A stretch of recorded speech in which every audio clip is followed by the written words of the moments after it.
불교 신부와 개신교 목사님과 유대교 랍비 세 사람이 헌금에 대해서 얘기를 하였습니다. 하나님께 어떻게 헌금하는 것인가, 헌금의 방법에 대해서 이렇게 얘기를 하면서 먼저 신부가 입을 열었습니다. 나는 하나님께 헌금을 드리는 것을 결정하는 데 있어서 저 앞에다가 손을 부어놓고 헌금을 던졌을 때 오른쪽으로 간 것은 하나님께, 왼쪽으로 간 것은 내 것으로 그렇게 여긴다고 했습니다. 이번에는 목사님이 말했습니다. 나는 저 앞에다가 동그라미를 약 한 20cm 정도 그려놓고 손을 던졌을 때 원 안에 들어간 것은 하나님께, 바깥으로 나간 것은 다 내 것으로 여긴다 그랬습니다. 이번에 이 얘기를 듣고 있는 납비가 그렇게 헌금합니까? 나는 하나님께 전부를 드립니다 그랬습니다. 에이, 뻥치지 마시고 어떻게 전부를 드립니까? 납비와 나는 이 헌금을 전부 다 공중에 던집니다. 땅에 떨어진 것은 내 것이고 공중에 떠 있는 것은 하나님 것입니다. 그랬다고 합니다. 어떤 헌금이 지금까지 공중에 떠 있는지는 모르겠습니다만 우리는 하나님이 주신 것을 가지고 쓰는데도 때로는 내 자신이 주인 노릇을 합니다. 하나님이 우리에게 맡기셨고 하나님께서 우리에게 관리하라고 하셨지만 마치 주객이 전도돼가지고 그게 모두 내 것인 양 그렇게 우리가 주인 노릇을 하는 거죠. 오늘 우리의 구원의 주인은 예수 그리스도입니다. 그분이 나를 구원하셨다면 내 모든 소유도 내 모든 가진 것도 결국 하나님의 것입니다. 올 봄 네팔에 진도 8.3의 지진이 일어났습니다. 수많은 이재민이 발생되었죠. 우리 교회에서도 그쪽에 피해를 입은 교회들이 있어서 그 피해 복구 차원에서 500만 원을 보내준 적이 있습니다. 천안의 명과 누님이 한갑기념으로 네팔에 교회를 세웠는데 그 교회 입당 예배 드리고 온 지 한 달이 되었을까요? 지진이 일어나서 그 산악지대에 지어진 교회가 반파돼가지고 결국 다시 보수를 불가피하게 되었습니다. 네팔 인도 등지는 경제적인 사정과 문화적인 배경으로 인해서 집들을 견고하게 짓지 않습니다. 최소한의 경비를 들어가지고 자재비를 약하게 들여서 집들을 짓다 보니까 이런 지진들이 일어나게 되면 속수무책으로 무너집니다. 우리나라도 원 설계대로 짓지 않았던 상품백화점이라든가 이 성수대교도 결국은 대형 사고로 연결되는 비극을 낳게 된 거죠. 자연적 재해가 예고 없이 오는 것처럼 하나님의 심판도 어느 날 예고 없이 우리에게 올 때에 과연 나는 그 하나님의 심판대 앞에 섰을 때에 하나님께 나는 그 심판대를 온전히 통과해서 하나님께 갈 수 있는가? 하나님 나라에 갈 수 있는가? 아니면 나는 그 심판을 통과하지 못해서 음부에 갈 것인가? 이것은 오늘 주님께서 이 본문 말씀에서 그 해답을 주고 있습니다. 이 말씀은 그러므로로 시작되기 때문에 이 그러므로라고 하는 말은 분명히 접속사입니다. 접속사이기 때문에 지난주에 본문에 보면은 나더러 주여 주여 하는 자마다 다 천국에 들어갈 것이 아니요 다만 하나님 하늘에 계신 내 아버지 뜻대로 행하는 자라야 들어가리라고 하는 이 말씀과 연관해서 그러므로 접속하고 있습니다. 오늘 산상설교의 결론 부분은 지지난주에 좁은 문으로 들어가라 그랬습니다. 지난주에 하나님 뜻대로 행하라 그랬습니다. 이것을 좋은 열매와 나쁜 열매를 통해서 비유도 하셨지요. 오늘 본문은 반석 위에 지은 집과 모래 위에 지은 집으로 말씀을 하고 있습니다. 본문의 설교를 듣고 있는 사람들은 불신자가 아닌 신자들입니다. 따라서 오늘 우리는 이 반석 위에 집을 지으라고 하는 주님의 말씀은 오늘 예수 믿는 우리들에게 하신 메시지입니다. 어떤 세상의 바보가 모래 위에 집을 짓는 사람이 있겠습니까? 그럼에도 불구하고 오늘날 예수 믿는 많은 사람들이 절차상의 신앙을 보다도 쉽게, 편하게, 안일하게, 형식적으로 신앙생활을 하면서 반석 위가 아닌 모래 위에 집을 짓고 있는 사람들도 있다는 것입니다. 오늘 하나님께 인정받는 사람은 결국 반석 위에 집을 짓는 사람이고, 하나님께 책망받고 저주 속에 영벌에 들어갈 사람을 모래 위에 지은 지혜로운 어리석은 사람으로 그렇게 말하고 있습니다. 신앙의 내용이 어찌되든, 신앙의 과정이 어찌되든 믿기만 하면 구원받는다라고 하는 이러한 사고방식으로 내 제사함 받은 것이 무엇인지, 성령을 받고 거듭나는 것이 무엇인지, 환경의 고난과 시련이 와도 꿋꿋하게 인내하며 감당하는 신앙이 무엇인지, 이것과는 관심이 전혀 없고 그저 보편적인 진리대로 믿기만 하면 구원이라고 하는 이 한국식 공식에 오늘 우리의 신앙이 때로는 성경적이지 못하고 또 하나님 말씀 안에 우리가 거하지 못하고 이렇게 습관적으로 나가는 경우가 있다는 얘기입니다. 안일하게 예수 믿고 형식적으로 예수 믿다가 심판날에 무너질 수도 있다라고 하는 경고를 하고 있다는 겁니다. 오늘 이 메시지를 준 이유는 기회가 있을 때에 우리의 신앙의 집을 반석 위에 지으라는 겁니다. 심판의 때에 모래에 지은 사람은 기회가 없습니다. 그때는 후회해도 그때는 기회가 더 이상 없기 때문에 주님은 우리가 일상적으로 지금 예수 믿을 때에 우리 신앙의 집을 반석 위에 세우라, 이렇게 말씀을 합니다. 자, 그러면 오늘 이 말씀에 대한, 본문에 대한 이 오해하는 사람들이 있기 때문에 보다 이 말씀을 보다 심도 있게 접근해 보겠습니다. 예수님께서 오늘 이 본문 말씀, 나의 이 말을 듣고 행하는 사람은 그 집을 반석 위에 지은 지혜로운 사람이다 라고 말했는데, 과연 이 지혜로운 사람의 말씀을 어떠한 목적을 두고 이 비유를 말씀하셨을까 하는 겁니다. 흔히들 예수님을 반석으로 그렇게 해석을 하는데요, 이 구원론적인 비유를 통해서 예수님은 반석이다, 예수님은 페트라 반석이다, 이렇게 말해가지고 반석에 서 있는 것은 예수님 믿으면 반석에 세운 것이고 반석에 세워진 것은 예수님 믿는 거기 때문에 그냥 반석에 세우면 우리는 무사히 통과하고 천국 들어가는 것이다 라고 이렇게 생각을 합니다. 그러나 예수님이 그렇게 쉽게 말하고 있지 않습니다. 그럼 어떻게 말하고 있냐? 오늘 본문에 나의 이 말을 듣고 행하는 자는 그랬습니다. 누구든지 나의 이 말을 듣고 행하는 자는 그랬어요. 그냥 믿는 대로만 말한 게 아니라 믿되 그 말씀을 믿는 자의 증거는 뭐냐? 듣고 행하라 그랬습니다. 듣고 행하라. 믿는다라고 해서 지적인 동의만 끝나는 게 아니라 듣고 행하라고 하는 것은 동의와 더불어서 의지적인 행동이 따르라 이 얘기예요. 왜 본문에 굳이 여기에 나의 이 말을 듣고 지키는 사람과 지키지 않는 사람을 여기서 대조시켜서 주님은 말씀하느냐 이거예요. 그냥 예수 믿으면 구원은 끝나는 건데 왜 여기다 듣고 행하는 자, 듣고 행치 않는 자를 여기 대조해서 여기에 강조하고 있느냐 이거예요.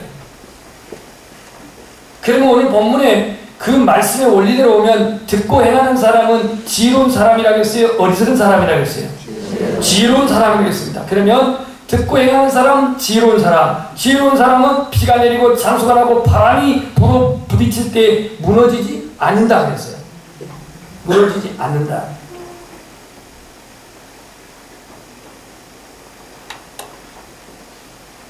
거꾸로 하나님의 말씀을 듣고 행하지 않는 사람은 어리석은 자이고 어리석은 자는 비가 내리고 장수가 나고 바람이 불어 부딪힐 때에 견디지 못한다 그랬습니다.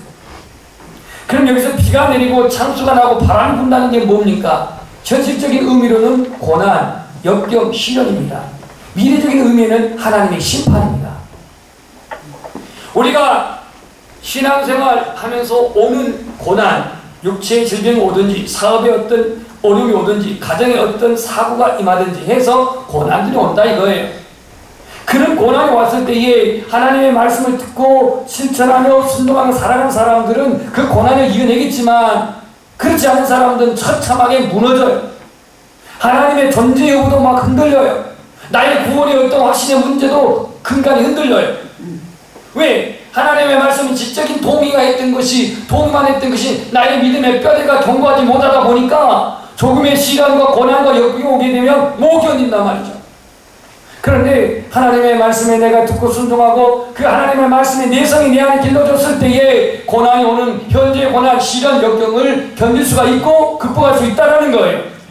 이것은 현재적인 의미이고 나중에 하나님의 심판대 앞에 통과할 수 있는 그 일은 하나님의 말씀대로 듣고 믿고 순종하는 사람이 비가 내리고 창수가 나고 바람이 불어 부딪혀도 무너지지 아니하는 심판을 통과할 수 있다고 말씀합니다. 이 말씀 하나님과 구원은 행위다 이 얘기를 하려고 한 게 아닙니다. 지금 이 문제는 구원은 행위다라고 말한 게 아니라 너희의 믿음이 어떤 믿음이냐를 너희의 믿음이 어떤 믿음이냐를 말하고 있는 거예요. 그냥 듣기만 하고 자기를 속이는 믿음이냐, 그냥 지적인 동의만 하고 하나님 말씀하고 무관한 삶을 살아가는 그 믿음이 온전한 믿음이냐, 아니면 그 믿음은 하나님의 말씀을 존중하고 그 말씀 예수님의 말씀의 권위를 인정하고 그 하나님의 말씀을 내가 믿는다고 하면 주님께서 하라고 하는 대로 행하라고 하면 행하고 순종하라고 하면 순종하는 대로 사는 것이냐. 여러분, 하나님의 말씀은 하나님의 권위입니다. 예수님의 말씀은 예수님의 권위입니다. 그러면 내가 예수님의 권위를 인정한다면 주님이 하신 말씀에 내가 동의하고 그 하나님 말씀을 내가 살아가는 것이 그 권위를 인정하는 거지. 대답만 하고 내 자신이 거기에 따르지 않는다면 주님의 권위를 우리는 인정하는 것이 아닙니다. 사무엘상 15장에 보면 누구의 불순종이 나오죠? 사울왕의 불순종이 나옵니다. 사무엘상을 보면은 세 사람의 인물이 나오는데 세 사람의 인물이 1장부터 7장까지 사무엘이 나오고 8장부터 15장까지 사울왕이 나오고 그 다음에 다윗이 나옵니다. 16장에서부터 31장까지 다윗이 나오는데 이 사울이 하나님의 말씀 특명을 받습니다. 사무엘 선지자로 말미암아서 특명을 받기를 너 아말렉을 진멸하라 그랬습니다. 왜 아말렉을 진멸하라고 했을까요? 가나안 들어가기 전에 수에즈 운하를 건너가지고 왔어요. 아말렉들이 처음으로 이스라엘 족속 꼬리를 찔러왔습니다. 예, 그렇습니다. 이 수에즈 운하는 그 당시에 좀 강창은 없었고요. 예, 이 수에즈 운하는 한참 잡았고 그 홍해를 건넌 이후에 이들이 이제 신광야로 들어가지고 이제 그 르비딤 골짜기에 들어왔을 때 이때가 출애굽기 17장입니다. 이 르비딤 골짜기에 들어왔을 때에 이 아말렉 족속이 비겁하게 이스라엘 백성도 후미를 쳐버린 거예요. 그래가지고 큰 타격을 입었어요. 이 일로 인해서 이제 아말렉과 최초 전투를 이제 그 광에서 벌이게 되는데요. 이 아말렉에 대한 하나님의 그 심판이 아직 남아있었어요. 그래서 사울왕에게 심판하라고 했어요. 완전히 진멸하라고 하는 것은 남녀노소 어린아이 할 것 없이 모두 가축 때까지 다 죽이는 거예요. 자, 이 말씀을 받아들였던 사울은 전쟁에 아주 경력이 많고 노하우가 많은 전투에 관한 한 타의 추정을 불허한 이 사울이 군사를 이끌고 가서 아말렉을 완전히 쓸어버립니다.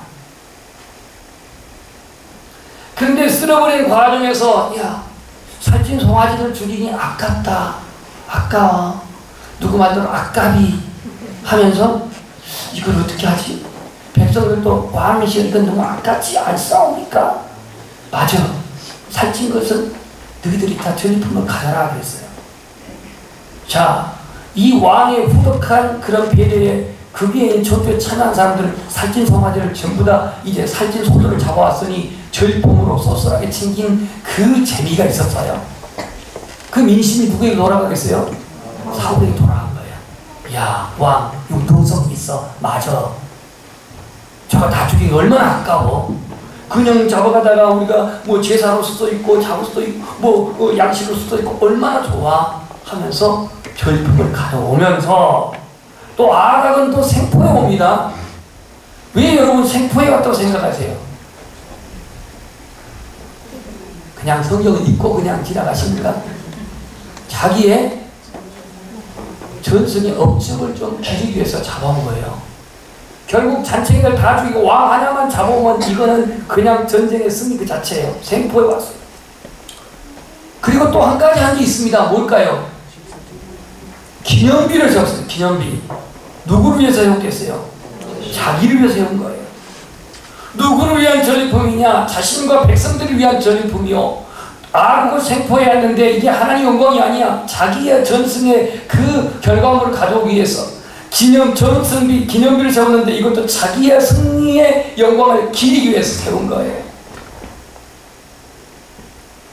이때 하나님께서 사무엘 선지자를 보내가지고 뭐라고 말하냐면 내가 여호와의 말씀을 버렸으므로 내가 너를 버렸노라 했어요. 무서운 말입니다. 위의 사울, 이게 남의 얘기가 아닙니다. 오늘 우리 얘기예요.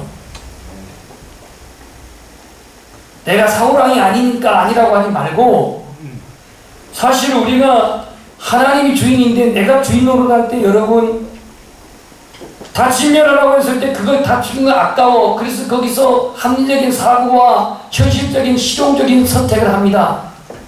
아니 다 죽이는 건 아까우니까 살찐 것은 가져오자. 생포해 오자.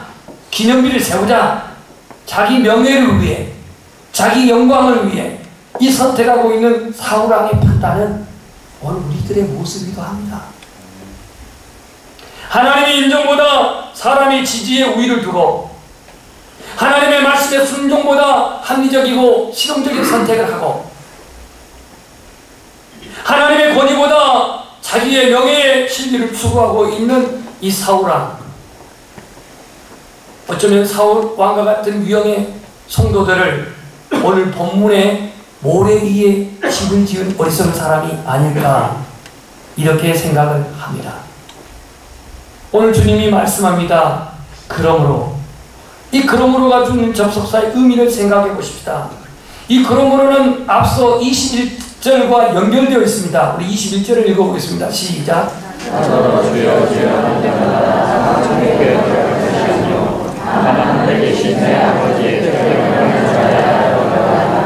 단순히 의미도 없이 주여 주여 하는 것으로 다 천국에 들어간 것이 아니라 다만 하늘에 계신 내 아버지 뜻대로 행하는 자라야 들어가리라. 여기서 아버지 뜻대로 행하는 자, 그리고 24절 그러므로 누구든지 내 이 말을 듣고 행하는 자 동일합니다.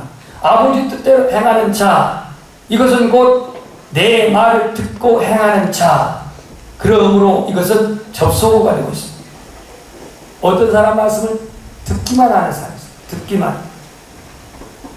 지적인 동의만 하는 사람이 있습니다. 그러나 우리 한번 따라서 하겠습니다. 나의 이 말을 하나님의 뜻이요 하나님의 뜻을 행하는 것은 주님의 말을 듣고 행하는 것이다. 아멘. 그러니까 나의 이 말은 하나님의 뜻을 행하는 것이고 하나님의 뜻을 행하는 것은 주님의 말을 듣고 행하는 것이다 라고 이렇게 말하고 있습니다. 그럼 도대체 하나님의 뜻이 뭐냐 이거예요. 하나님의 뜻과 주님의 말을 듣고 행하는 것은 동격으로 연결되어 있어요. 동격으로. 그러므로 하나님의 뜻은 뭐냐? 그의 나라와 그의 의를 구하라고 했습니다. 하나님의 뜻은 뭐냐? 항상 기뻐하고 범사에 감사하고 쉬지 않고 기도하라고 그랬어요. 하나님의 뜻은 뭐냐? 너희의 거룩함이라고 그랬어요. 하나님의 뜻은 잃어버린 자를 찾아 구원하는 데 있고 마지막 날에 살리는 것이라고 예수님은 말했습니다. 아버지의 뜻은 잃어버린 자를 찾아 구원하는 데 있고 마지막 날에 살리는 것이라고 말했습니다. 천국에 들어갈 수 있는 믿는 자에게 주는 특권은 뭐냐? 하나님의 뜻을 행하라. 누구의 뜻을 행하라? 하나님의 뜻을 행하라. 이렇게 말씀합니다. 이것은 예수님의 말씀을 듣고 지키라는 얘기인데요. 지적인 동의와 의지적인 실천, 지적인 동의와 의지적인 행함, 이것이 온전한 믿음인데, 오늘 예수님은 말씀을 통해서 하나님의 뜻을 선포하고 있습니다. 아멘. 십자가를 통해서 하나님의 뜻을 선포하고 있습니다. 복음을 통해서 하나님의 뜻을 선포하고 있습니다. 이 뜻을 깨닫게 하고 이 뜻을 알게 하신 분이 성령 하나님이십니다. 예수님은 수많은 설교를 통해서 삶의 방향을 지시했고 삶의 방법을 명령하셨습니다. 그러면서 승천하실 때 제자들에게 이런 말씀했죠. 하나님 아버지께서 자신에게 하늘과 땅의 모든 권세를 내게 주셨으니 그러므로 너희는 가서 모든 민족을 제자로 삼아 아버지와 아들과 성령의 이름으로 세례를 베풀고, 그 다음은 따라서 하겠습니다. 내가 너희에게 분부한 모든 것을 지키게 하라. 주님의 분부한 마지막 명령은 그냥 믿으라 이렇게 끝나는 것도 아니고, 믿는 것은 기본이고 내가 너희에게 분부한 것을 가르쳐 지키게 하라. 이렇게 말씀했습니다. 천국의 말씀, 즉 하나님의 뜻을 행할 때 우리는 하나님 나라에 들어간다라고 예수님이 말씀을 하고 있습니다. 주님은 사상설교를 결론적으로 말씀대로 살라, 지켜라, 순종하라 이렇게 당부하고 있습니다. 오늘 우리가 하나님의 말씀을 듣고 행치 않는다는 것은 예수님의 말씀을 내가 불신하는 것이고 예수님의 권위를 불신하는 것이겠지만, 오늘 주님의 말씀을 듣고 순종하는 사람은 예수 그리스도를 믿고 있는 것이요, 그 말씀의 권위를 인정하는 줄로 믿습니다. 하나님의 아들로 구원자로 대접하는 것이 바로 예수 그리스도를 믿는 것입니다. 오늘의 이 산상설교를 들었던 사람들은 아직까지 예수님이 누군지 몰라요. 메시아인지 몰라요. 아직 주님은 자기를 계시하지 않았어요. 자신을 계시하지 않은 가운데 하나님 나라의 그 복음을, 하나님 나라의 윤리의 그 삶을 그들에게 증거한 거예요. 그렇기 때문에 주님은 하나님 나라의 그 윤리가, 하나님 나라의 그 삶이 어려워도 그 어려움의 삶을 우리의 인간의 그냥 적합한 수준 이하로 낮추지 아니하고 하나님 나라의 삶을 그대로 제시하고 그대로 믿고 그대로 살라라고 말씀합니다. 우리 자신이 하나님의 말씀에 살기 어렵기 때문에, 때로는 순종하기 어렵기 때문에 성령의 도우심을 구하십시오. 성령의 인도하심을 구하십시오. 그 성령이 여러분의 말씀에 순종할 수 있는 힘을 주실 것입니다. 예수님을 구원의 주로 믿고 따른다면 오늘 우리의 말씀보다도, 우리 주님의 말씀을 자신의 생각보다도, 감정보다도 더 소중히 여기시기를 소원합니다. 다시 말해서 내가 주님의 말씀을 믿고 따르는 데 있어서 때로는 친구들의 어떠한 외면당하고 세상의 어떤 외면당하고 그러한 희생이 따르더라도 주님의 말씀대로, 주님의 말씀 기준대로 믿고 살아가시기를 축복합니다. 그 말씀을 듣고 실천하며 살아가는 것이 우리들의 선택이면서 또 우리들의 책임이기도 합니다. 그렇다면 오늘 이 인격적인 믿음, 그 인격적인 믿음이 뭐냐? 하나님의 말씀을 듣고 행하는 사람, 지혜로운 사람이라고 말씀하고 있습니다. 초신자들이 교회 나갈 때에 대부분 부인들이 먼저 교회 옵니다. 그러면 마지못해 신랑들이 허락할 때 이런 말을 하죠. 교회 나가긴 나가되 너무 깊이 빠지지 마. 너무 깊이 빠지지 마. 빠진다는 말이 뭘 의미하는지 모르겠지만 기양의 예수 믿을 때 똑바로 믿으시기를 소원합니다. 우리나라 말에 보편적인 말, 영혼이 없는 말 뭐냐? 대충 해라, 적당히 해라. 여러분이 하나님 나라에 가는 데 있어서 대충 해라, 적당히 해라, 이건 군대 생활은 그렇게 할 줄 몰라. 이렇게 가도 저렇게 가도 국방부 시험 돌아가니까. 그러나 우리가 하나님 앞에 믿음으로 내 영혼이 사냐 죽으냐 하는 이 문제는 대충 해라 적당히 해라, 이거는 완전히 사망이 이른 말입니다. 아멘. 우리나라 말의 보편적인 말, 이 영혼도 없는 대충 해라 적당히 해라. 예수를 믿는다는 것은 언제나도 우리의 삶에 예수님을 고백하고 예수님과 함께 사는 그런 증거가 있어야 되는데, 우리의 믿음에 순종이 언제나 따라갈 수 있기를 주님의 이름으로 축복합니다. 노아도 120년 동안 방주를 예비하면서 말씀대로 준행했다겠습니다. 이 아브라함도 모리아산에 올라가서 그 100세에 낳은 이삭 약 16, 17살 됐을 때에 번제로 드리라고 할 때 순종했던 것을 알 수가 있습니다. 오늘 산상설교를 들은 사람들, 육신의 질병, 마음의 공허함, 물질적인 가난함, 어떤 이유로 말미암아 주님을 찾아왔던지 그들은 하나님의 말씀을 듣는 청중들이었습니다. 예수님에 대해서 우호적이고 긍정적인 태도는 있었지만 그분이 아직 하나님의 아들 그리스도 메시아라는 사실은 아직은 모르는 군중들이었습니다. 그럼에도 불구하고 예수님은 그 하나님의 뜻을 온전하게 선포하면서 믿으라, 순종하라고 말씀합니다. 예수 믿는 우리는 설교를 단순히 이해하는 문제로 끝나지 않습니다. 설교를 통해 주의 음성을 듣기를 원하고, 설교를 통해 삶의 방향을 정하기를 원하고, 설교를 통해 내가 하나님이 합당치 않은 것 버릴 것은 버려야 되고, 잘할 것은 잘해야 되고, 포기할 것은 포기하고, 하나님 나라에 우리가 순례자의 길을 가는 데 있어서 끝까지 완주자가 되기를 축복합니다. 네.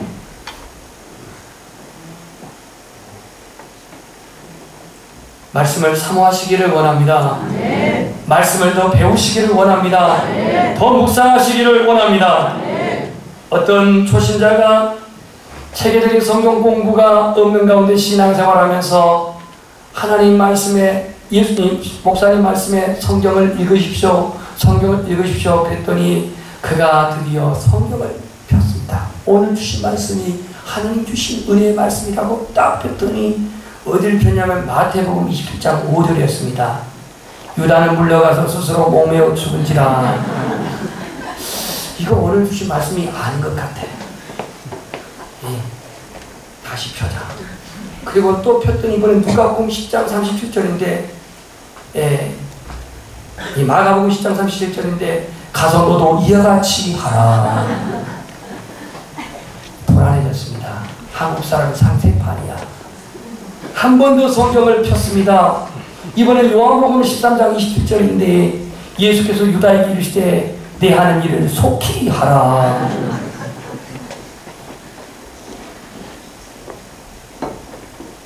디모데후서 3장 15절에 보면요, 이 성경은 그리스도 예수 안에서 구원에 이르게 하는 지혜가 있느니라고 했어요. 성경은 그리스도 예수 안에서 구원에 이르게 하는 뭐가 있다고요? 지혜가 있다고 했어요. 오늘 주님이 늘 강조하는 말씀 뭐냐면 나의 이 말을 듣고 행하는 자, 나의 이 말을 듣고 행하는 자가 그 집을 반석 위에 지은 지혜로운 사람이라 이렇게 말씀합니다.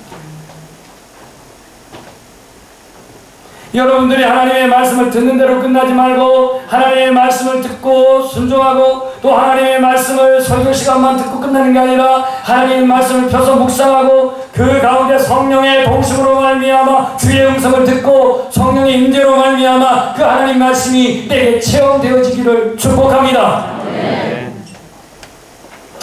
우리가 기도가 필요하고 하나님께 간구가 필요한 것은 이 계시로 된 하나님의 말씀의 그 뜻을 우리가 모를 때가 많기 때문에 때로는 목회자에게 질문도 하고 때로는 자신이 기도한 가운데 성령이 들려주시는 음성으로 그 하나님의 말씀, 레마의 말씀을 받기를 축복합니다. 지혜로운 사람이 되겠습니까? 어리석은 사람이 되겠습니까?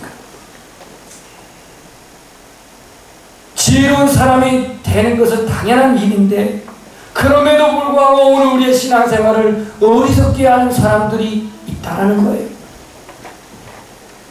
한국교회가 급성장하여서 세계 교회의 이목이 집중되었습니다. 어떻게 한국교회 100년도 안 된, 지금 아니고요, 80년대 100명도 안 된 그런 교회가 이렇게 부흥할 수가 있느냐라고 많은 세계의 교회에 그 지도자들이 관심을 가졌습니다.